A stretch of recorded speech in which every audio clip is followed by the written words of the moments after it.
Hey, what's up, everyone? Welcome back to the Off Market Podcast. I'm your host, Don Minichino. Today, I have a very dynamic guest, Michelle Barone, the one and only. Don, you're so sweet. Was that a good enough intro? That was a great intro. Redo it? No, that was good. The one and only. Oh, thank you. Thank you. So, for those of you who don't know Michelle, like, A, you must be living under a rock. B, she's the host of the Red podcast, highly successful podcast. Thank you. You've been on iHeartMedia a long time. Yes.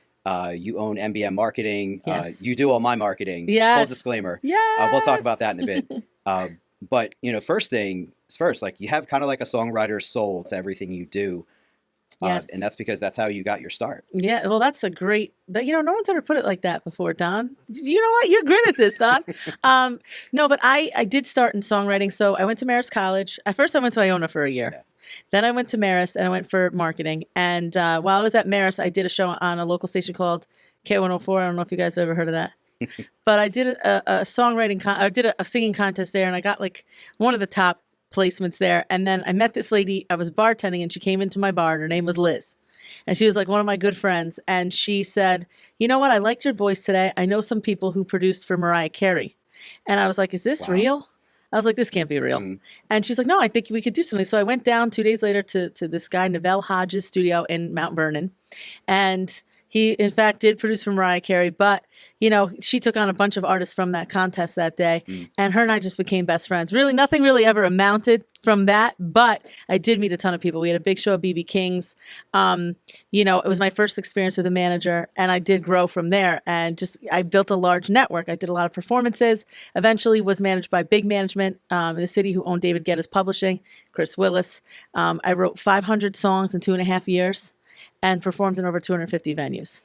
That's crazy how fast that happened. It is. And all that happened before you and I even met. Before, we've known each other for probably about 15 years 15 now. years, or so. yeah. Like, we met through, the Duchess Chamber, through Young Professionals groups, just kind of getting to know each other. You owned a social media company at that point. But like all of this stuff, like it's incredible how like you meet people at certain points in your life and then like they don't know the before. Right. So you hear all these stories and I'm thinking to myself, like, and I've heard you sing at the Renegade Stadium before. You've sang the national anthem. I've heard you sing in other places too.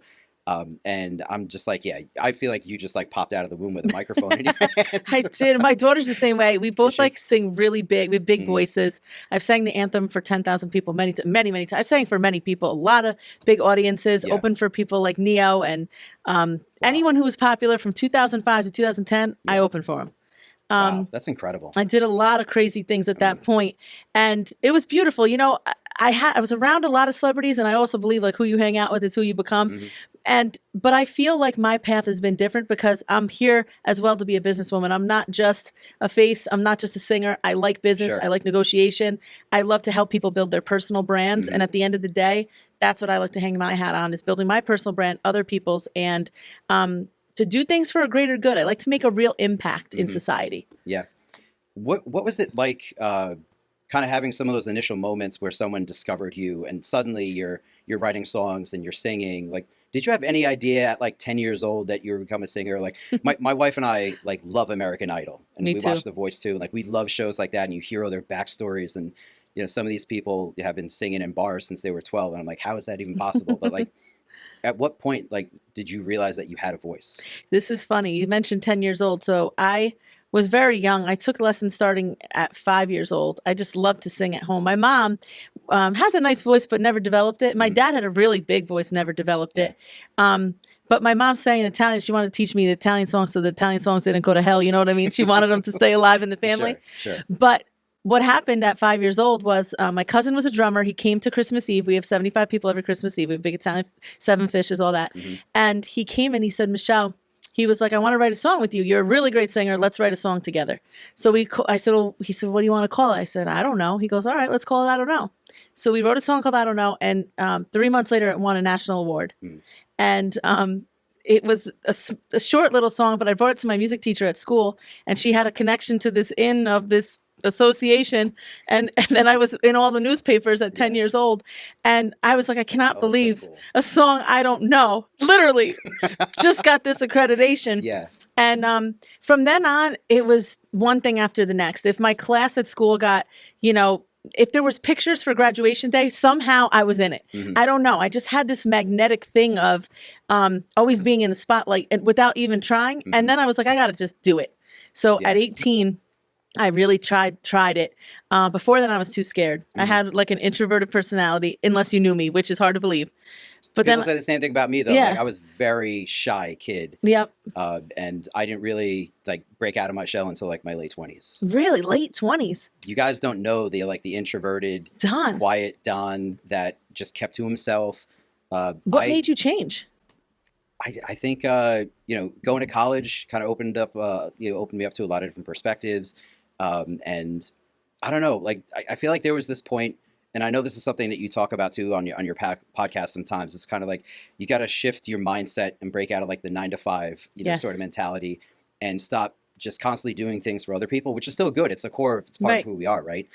But like create your own voice, like find your own voice, right? 100%. And it probably wasn't until I was like, I don't know, maybe 31 or 32, and I had a brief first marriage when I was like 29 or 30 that didn't go very well, Mm-hmm. and I just kind of got this like reset, Yep. and I started working at economic development, started doing more networking. That's when we met. That's when we met. Started being around more people, and that's when I just kind of like broke out of my shell, and like I still feel like every few years I'm finding my voice, It's funny because we met and I had a little focus group. This is now way, way later in my late 20s.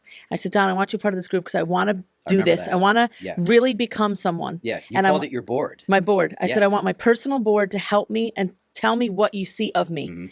And I brought you on because you had such a big voice and such a powerful presence. And I loved your personality. We were both Italian and we had the same values Yeah. and just good-hearted people. Mhm. And I will never forget that day. You were just like, you have to be you, like authentically you. Mhm. And that was the first time I ever heard that. Now every podcast in the country talks about it, but you said that to me first. And I'll never forget that. And I was like, is it okay to actually be me? And you're like, Michelle, yes. It took me forever to realize it, but I'm me. And that's what makes me great. And seriously, it brings tears to my eyes because that was you who said that to me. I'm gonna cry, Don.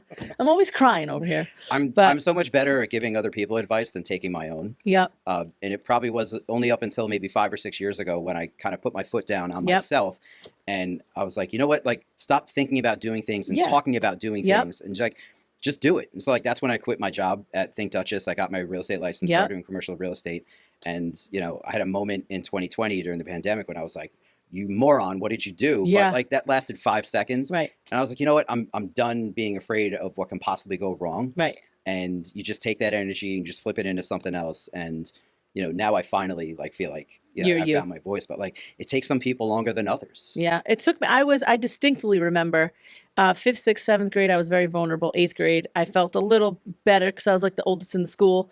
9th grade, again, a little vulnerable. But then 10th grade, it kind of clicked for me. And I had a cheerleading coach that was like, you're special. And she said, everybody that you meet loves you. I've never met a person that does not like you. I could put you in a room with someone who's got straight A's that no one likes, that thinks is odd, or someone who's in chorus or band or cheer or whatever. She goes, you just get along with people. That's a gift. You don't understand. I'm an adult. That is a gift. Mhm. And I said, she goes, you got to do it more. You got to find yourself and do it. And then I exploded. 11th and 12th grade, it was just like I said, like, I just attracted all this craziness, and anything I did, I was like a Pied Piper. Anything Yeah. I did, people followed me, Mhm. right? And now I feel like it's very similar. Podcasts. Even when I started this, people thought I was crazy. I'll never forget. I was going to leave the bank, start a podcast, Mhm. and iHeart was like, you know what? Sounds like a good idea. They had one other show out at the time, and they told me that they were starting this podcast network, and I'd be good for it, and it would get me out of Poughkeepsie. I've always said, like, I love Poughkeepsie; it's my stomping ground, but I wanted more, Yeah. and I felt like a big fish in a small pond. They're like, we have the solution, and they stood behind me, and we did it. And that iHeart has gotten me into every door in America. Saying I'm with iHeartMedia is the reason I become who I've become. Well, That is true. You've become this interesting anomaly in the corporate America world, where Yes. you are an artist who also has a lot of the corporate American traits, right? Correct. But you're kind of like this unique hybrid. How did that transition happen? How did you figure that part out? I think everyone's a hybrid, but they mask it. I think everyone starts, they're either playing soccer, playing an instrument, drawing. They're doing something as a kid. We're all creatives in some way. Maybe you're analytical, but You use that in some aspects at work, but you still have something that you're interested in outside of the workplace. I just knew that I could take those talents and make them part of the workplace. And I think as you look at pop culture today and things that happen, there's not one thing on your profile anymore. When I first started on LinkedIn, it was like, I'm a marketing executive. Now you're marketing, you're DJing, you're hosting, you're podcasting, you're everything, because people are dimensional. We're not here to be one drone and just do one thing. I saw that a long time ago. And that's when I came to that focus group, my board, and said, I don't want to be just a marketer. I'm way more than that. Yeah, Marketing's complex. And I always I like marketing because it's a pie, and there's personal branding, there's social, there's digital, there's radio, there's TV, there's print. People don't understand how you become everywhere. And it's the same campaign in all media outlets. That's how you do it. It's very simple. Yeah. Say the same thing in this interview that I go and say on my social, that I go then say in a magazine article, that you have to be everywhere, and you have to budget for it, and you have to have every piece of the pie to make a really successful campaign. Yeah. I mean, I got my start in marketing and advertising with Josh Summers, right? Shout out to Josh. I remember like very early on, like I got my marketing communications degree from Mount St. Mary Newburgh, and love it. I met Josh and we started working together, and it was a very suit and tie environment. Yeah. But there was a time when like all the marketing agencies in the Hudson Valley were still suit and tie people, because that's what our clients dress like. Right. So like I remember being there during a time when it was like, all right, we're starting to lose the tie a little bit. And I was there for 7 years before I moved on to other things, and now I see people in advertising, like they're barely even wearing suit jackets anymore. But the culture is changing, and they're realizing that this isn't just a corporate job. Even if you're an account executive or account rep, and you're dealing with the graphic designer, the website designer, who are the more creatives, like there's an interesting like melting pot of those things happening. Yeah, and not as many people are college educated, right? Especially in marketing. They want the thinkers. How are you going to break through the noise on the internet? What are you going to do to get the viral campaign? How are you going to separate yourself from the others and make a real impact for sales? There's only going to be one Alex Earl and one Alex Cooper, and there's only going to be a handful of podcasters and a handful of people at the top, like there's always been in TV or media as a whole. But what are you going to do to break that chatter and make things happen? And that's what people want on their teams today. They don't care about a degree. They care about what the impact is that person's going to have. And they're seeing the person for their ideas and for generating revenue more than the education. And it's the first time that's ever happened. I'll tell you, I wore a suit to work every day. And I was in a boardroom at 30 years old with people 30 years older than me. And I was the youngest person selling them the dream of becoming $1 billion bank. And we did it. But after that, I was like, I want to wear aloe sets every day. After the pandemic, I was like, I'm never putting on. Actually, I dressed up today for you, Don. But thank you. And on my pod, I dress up. I like to be more glam. But typically, I'm in an aloe suit. Might be all brown, black, red. I don't know, whatever color you want. But that's what I wear, because that's what, I think you can wear and be taken seriously today. Yeah. It's different. Back in the day, it took me a while, because my niece would come in, Ashley, love you, would come in with her sweatsuit and her little thing. And I'm like, you can't wear that here. Like, that's not allowed. And now she's like, oh, so now you're wearing that? I'm like, listen, it's 2026, honey. We were just talking about that last week on our content day, things like that. It's just, the culture's just changed a lot. But I mean, at some point though, like there's got to be a line drawn. Like you can't wear pajamas to work. Correct. Correct. I mean, some people do, but I don't know, call me a little bit old fashioned. Yeah. But, No, I agree with that. You need to be professional and make people feel like you're professional, 100%. But when you're seeing people like Mark Zuckerberg, who's running the world in social, and he's wearing a white T-shirt for the last, and he wears like the same shirt every 15 day, years. Right? I mean, there's something to it. At some point, you hear Shark Tank, right? And you hear them talk about the most dangerous people in the room. It's not the people in the suit; it's the people in the T-shirt. And do I believe that every time? No. That's just them being funny. But at the same time, I do think that it isn't always about what you wear anymore. And I can't believe I'm saying that, because I'm a dress to impress type, and I'll always be that way. It's just who I am. You will. And you impress. Well, thank you, Don. Thank you, Don. So speaking of impressing, like let's talk family and life a little bit. Sure. You're married, you've got kids, you're running this highly successful podcast, this highly successful business, MBM, which we haven't even talked about yet, really. We will. How do you do it? Being a mom in this day and age, being an influencer, in this digital age too. You see all these documentaries all the time about how social media is changing our minds. Yeah. Like it's changing like how we think, how we do things. It's like reprogramming us. So how do you navigate all those things and be as successful as you are? Well, I think my values play a big role into it. My family comes first. Period. End of story. I don't care what's happening, what press day I have, who it's involved with. family comes first, and that's that. Mhm. That being said, I have a really great team at home. My husband's amazing. He is always allowing me, and I don't mean that in a way where someone has control over me. I mean, he's cool with it, and he allows me, and he's good with me doing what I want Yeah, to do you to guys live are my yin and purpose. yang. We're yin and Yeah, yang. yeah. He's not into this at all, which I Yeah. think is great, because I don't know if I had somebody that wanted the spotlight, it would be hard. Yeah. You know, I like that Am I going to have to pull him to get onto my podcast one day? He'll come on Maybe for he'll you. do it. All right. But We're coming for you, Daniel. We're coming for you, Danny. But I think being yin and yang, and I think, you know, I have a woman that works for me, Suri. She's the best ever. She's like a second mom, and you know, I'm Italian. We grew up with no help at home, but Suri's like my third arm, and she's definitely their second mom, and I trust her immensely. And my mom lives with me, so my mom watches everything, so I know everything's good at home. So because I have my mom and my babysitter and my husband, I'm able to work, let's say 9 to 5. Yeah. And those hours are gold for me because that's when I get everything done. I try to fit everything in. The only thing I slack with, and I'm going to be honest, work-life balance is hard, is I'm literally pack my day hour by hour, minute by minute. And that's where I struggle because I have such ambition for life. I feel like my thought is like, listen, if I'm 5 minutes late, I'll get it all done and no one will hate me and I'll get to my end goal, right? Yeah. And that's not the right way to look at it. Really, I should... Ooh. That's okay. It's She not got so excited. Yeah, I knocked am the excited. See, microphone over. it's not really the right way to look at it, but I should put more time in my schedule. But people are important to me, and making it happen for other people is very important to me too. You know, I have so many opportunities, big and small, and I want them all, and I want them to benefit me and the people that work with me. Yeah, And that's but how you're I also feel. like, you're like an eagle. You need to soar. Like, Yes. So for you to be bound by a 9 to 5 schedule and schedule every half hour, an hour, it's tough. It is. You know, we're not. Some people love that structure and can be very successful and are committed to that structure. And other people like us, like, we know we need the structure, but we don't like it. Exactly. So it's like, I look at my calendar, you know, on a week-to-week basis, and I try to schedule nothing on Fridays. That's great. That's like that's my one thing. So if I pack my Monday through Thursdays, I've got my daily schedule, you know, lead gen and stuff like that. But you know, if I could leave Fridays to, you know, maybe some one-to-ones, like, you know, some like a coffee or lunch or something. Like, you need kind of like that networking socialization time.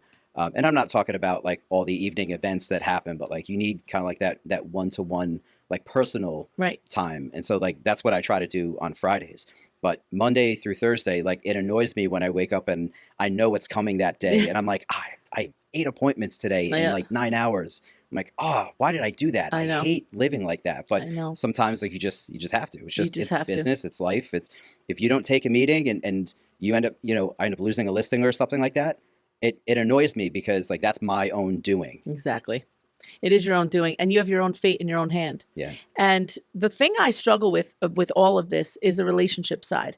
It's so hard to maintain. You know, I feel very close to you. We work together. We've done so much together over the past 15 years. We know so many people. I can call on you for anything beyond a client relationship.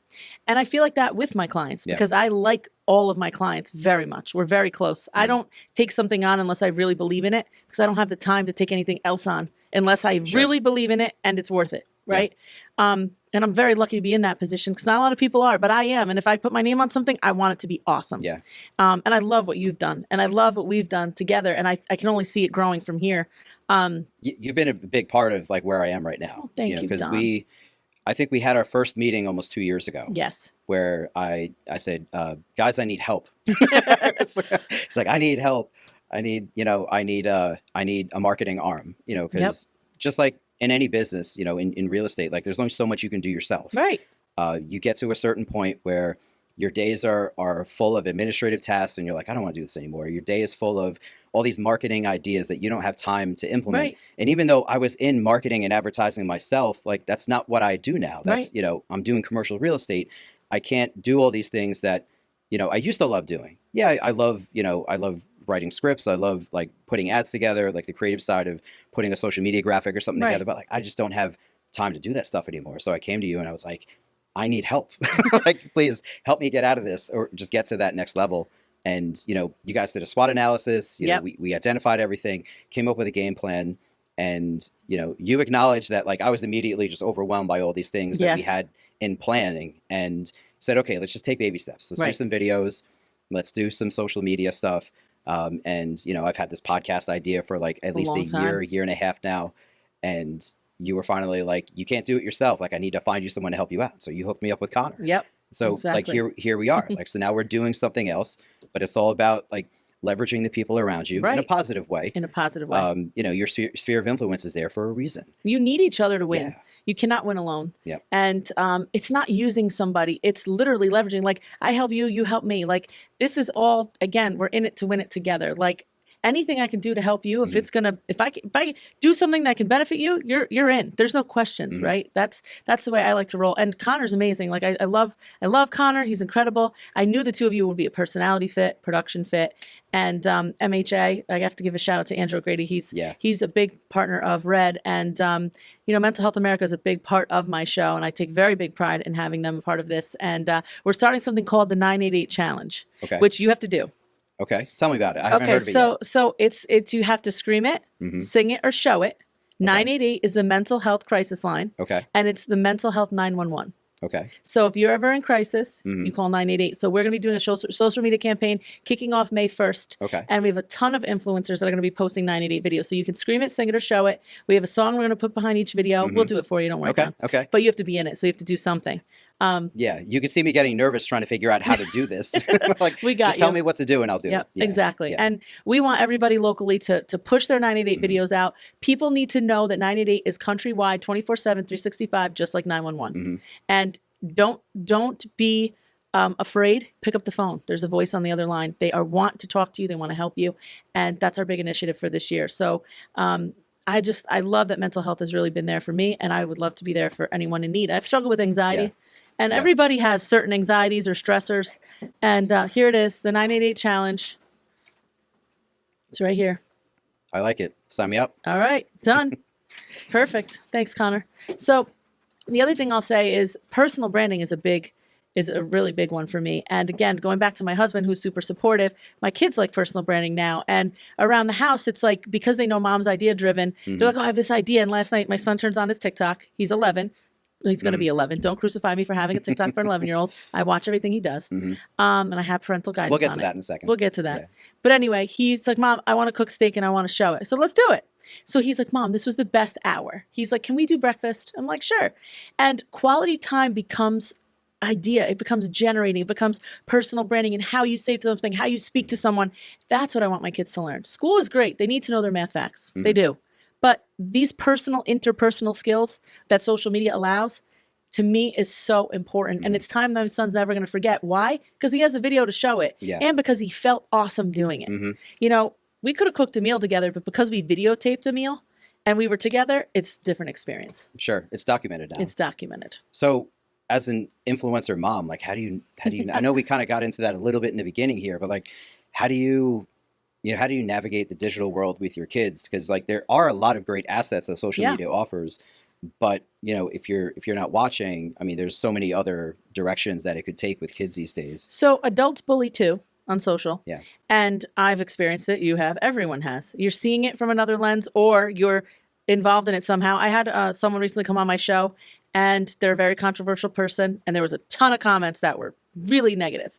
I didn't engage. I'm not going to take them down because that's reality, and that's, you know, half of people are going to love you, half the people are going to hate you. That's what makes you go viral, unfortunately, but that's the reality of it. And that's the name of social media. I don't engage in negative behavior. I'm a positive person. I don't want it infiltrating my mind. Yeah. I don't want any negativity. Some people aren't like that, and that's fine. That's if you want to handle it the way you want to handle it, that's fine. But what I've taught my kids is don't engage in negative activity. If I find out you're a part of negative activity, you're not having any phones or social media. Social media is run by me. Again, we do that on my phone, not on their phone. They don't have Instagram and TikTok on their own devices. They're on my phone. That's a good tip. Yeah. And they're not allowed to have it. And if I find it, they're getting their phone taken away. Only my oldest son has a phone. I got it for him at 10. He was one of the last ones to get it in his class. Not that I'm proud of that, but I don't think he was mature enough to have it yet. But I got to a point where I needed to connect with him when he was riding the neighborhood bike, and I needed to make sure he was okay, right? Sure. So I do think that technology is a must. I think if you guard your kids too much, regardless of your beliefs, they're going to be into it anyway. They need to learn how to safeguard it at some point, whether it's 11 or 15. Their brains still aren't developed until they're 25, and they're getting one before then. So the more early on, in my mind, if they're mature enough and they're responsible and you can coach them through situations, I think it's acceptable. If not, then wait till you feel your child's ready. But I think there's a balance in that too. Everything's a balance, right? You know, I could go to events every single night of the week and leave my family and be on a red carpet with next to Selena Gomez and Lady Gaga and do all these other things. But I do choose my family first 9 times out of 10. Yeah. And I pick those pinnacle moments that are going to be least time spent away from family, most bang, most visual, I guess. And I try to do different things all the time so that it continues to keep my buzz going, keep the podcast relevant, and make noise in media. So it's all a balance. It is. I mean, Lauren and I have only been married for 2 years now, and no kids yet. Yeah. We're working on it. Are Don't you? Okay. Don't sigh like that. Don't. There's no news. I got no excited. news. We were going to break the internet here. No. There's no news. So for me, like I was a bachelor most of my life. You know, so my time was my time, right? And like Sundays was like family time with my nieces, nephews, siblings, etc. And I was the fun uncle. Now the last 2 years, there's a transition. Like you get married, you're responsible to somebody else, and so things shift a little bit. But I've seen it with my nieces and nephews, and I've got 7 of them between the age of Gigi's turning 5 in a couple of weeks, and Luciana's 21. So I've got cool. 7 of them, and there's another one on the way. My youngest sister is due in June. So I've watched them grow, and I've seen each of my sisters kind of handle social media and just different scenarios a little bit differently. And I've seen them sometimes kind of come together and ask my older sister with the older kids, like, how did you do this? Because, Dominic is now this age and he's starting to recognize certain things. So it's interesting seeing it from an uncle's perspective. But from a parent's perspective, I'm sure it's different. You'll be there soon. Yeah. And it happens quick. I can't believe I'm going to have an 11-year-old. I mean, that's just crazy. I remember the second he was born, it feels like yesterday. I know everyone says that. But they're amazing. Kids they understand what goes on too. They do. They do. Yeah. And you just have to be stern. You can't let them get away with things. You need to discipline when you have to. It's just like parenting anything else. Yeah. To me, it's just, but there's a lot of things that go on because you're behind a screen that wouldn't go on in person. Yeah. And again, just don't engage. I find it with my boys, it's not that bad. They don't really partake in drama. They're like, you play a game, you stole my brain rot. I hate you today, and tomorrow you're my best friend. Girls, already I can see with Lily, who doesn't have anything like that she's just like, this one was mean to me, and she's crying all week about it. I'm like, I thought I wanted to be a girl mom, but but I do. No, my daughter's adorable. Yeah. She's amazing, but it is more drama. Yeah, I think. I think you've talked on your podcast once or twice about what you call like mini moments that you have with your kids. Yep. Which is kind of funny because like every moment with me is a mini moment. That's right.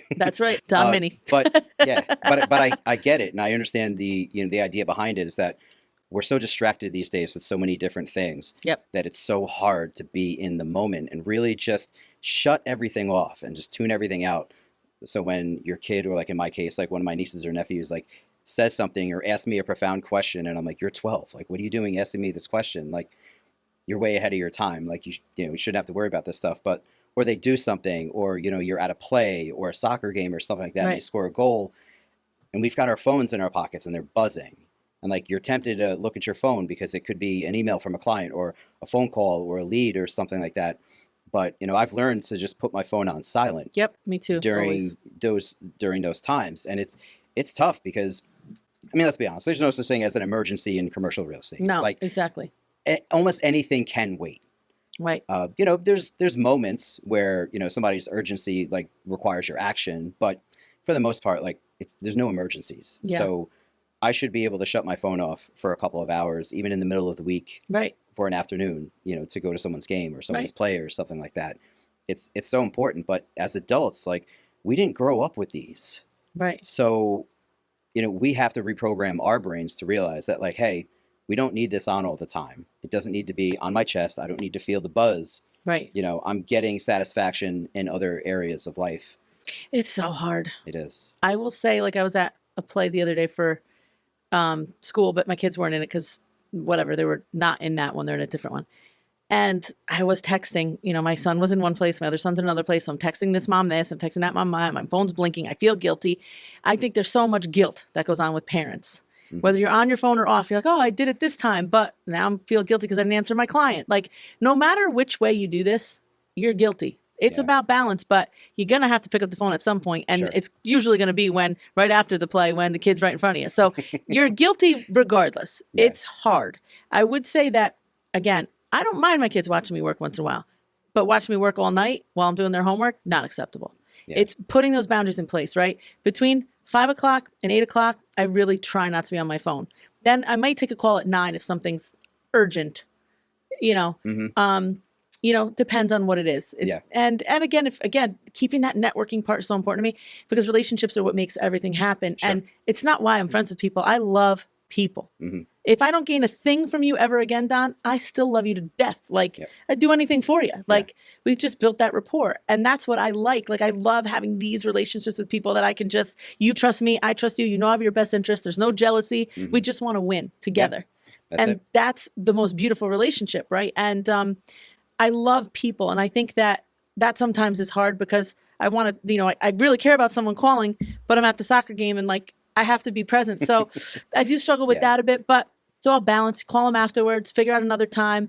I'm very big on being responsive, but I don't always answer every call. And the person can wait a moment.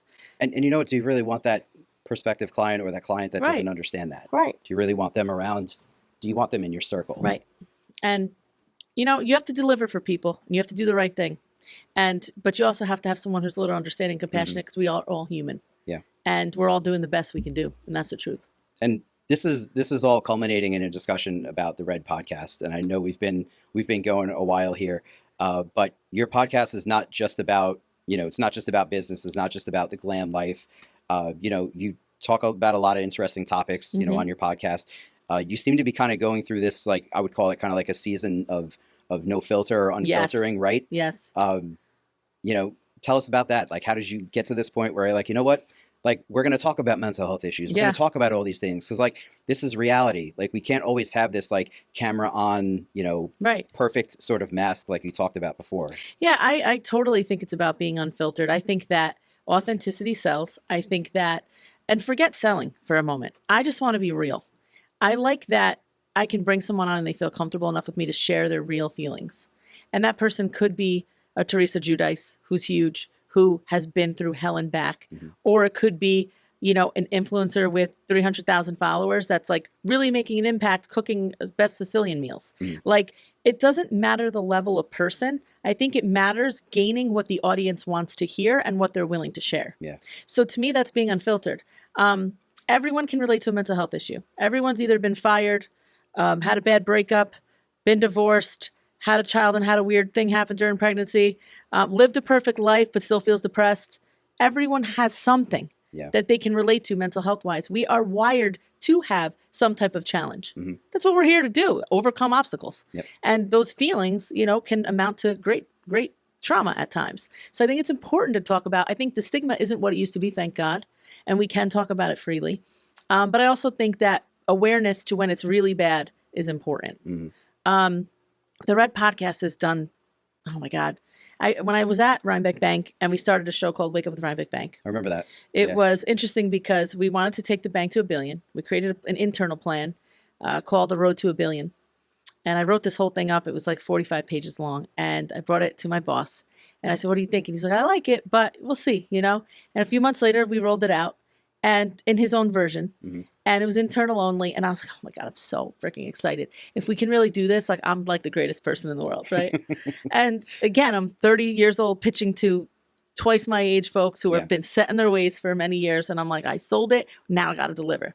And we did. I handed in a plan for 78-page plan to really make this happen. And we did it. And it was every salesperson we hired, every call, every promotion we did, and our show, Wake Up with Rhinebeck Bank. And that show was amazing because we featured guests from the local community that were our clients. And then more clients wanted to be guests. And then we would put them on billboards, and we did an I Bank at Rhinebeck Bank campaign where people were excited to say they banked with us. And then I see another competitor down the road starting their own show and another one doing billboards where like, I bank here. Right. And I'm like, we made this happen. Not only did we hit the target, but people were copying us. Sure. I said, if I can do it for them, I can do it for myself. And now I can't tell you how many folks I've influenced. I have 13,000 people on my cell phone. I know every person in media from Page Six, from, if you name an outlet, Daily Mail, anybody that you see, any top star on, I know all of them. I know I have such good friends on the red carpet. I know so many celebrities, reality stars, TV personalities, influencers, content creators, YouTubers, you name it. And my goal is to be able, my personal goal, I have 5, and I have a whole list. I just have to show you this because everyone always asks me, All right. how do you do this? I have a vision board, and it's very, very, very, very, very, very, very, very long with pictures and images. But I have 5 main goals, and one is family first, and make sure my family always stays true to one another and trust each other, and we're honest. Second thing is just making sure that I help other people reach their goals and stay on my goal, right? So I don't deter from what I want to do, but I help others do what they want to do. And then truly like get as out there as I can so I can connect people to what they need to be connected to. I love to connect. So if you say to me, Michelle, I want to do a documentary. Guess what? I know all the people from Nat Geo, and Nat Geo can put your documentary out. We're not going to do it on YouTube. We're going to Nat Geo. And that's where I like to be. I like to be in the arena of making real shit happen. Yeah, you're a connector. You're a collaborator. It's in your and blood. I don't want anything for it. I want to be like, damn, that was awesome. That was a moment. Yeah. And I can't tell you how many things like that I've been a part of, but so many from a business perspective. Yeah. There was one point where when I owned the social media company before I went to the bank, I literally had looked at Facebook, because it was only Facebook at the time. I know I'm old. And every single post that came out from a business, we posted for like 40 posts. And I'm like, all right. That's a moment. That's a moment. That's a moment. And all of them were micro moments. Like, so I think just having the respect to be in this position and only grow from here. And I just want to be the one that you can call to make something awesome happen and be a part of it. That's what makes me tick. Yeah. And at the end of the day, having that influence to get my family where we want to be and live the best life we can. That's it. All right. Well, I guess that's it, everyone. You need anything, just call Michelle. That's it. I got you. The real unfiltered Michelle Barone. Continue killing it. Thank you. Let's continue doing big things. Let's go, baby. All right. To the moon.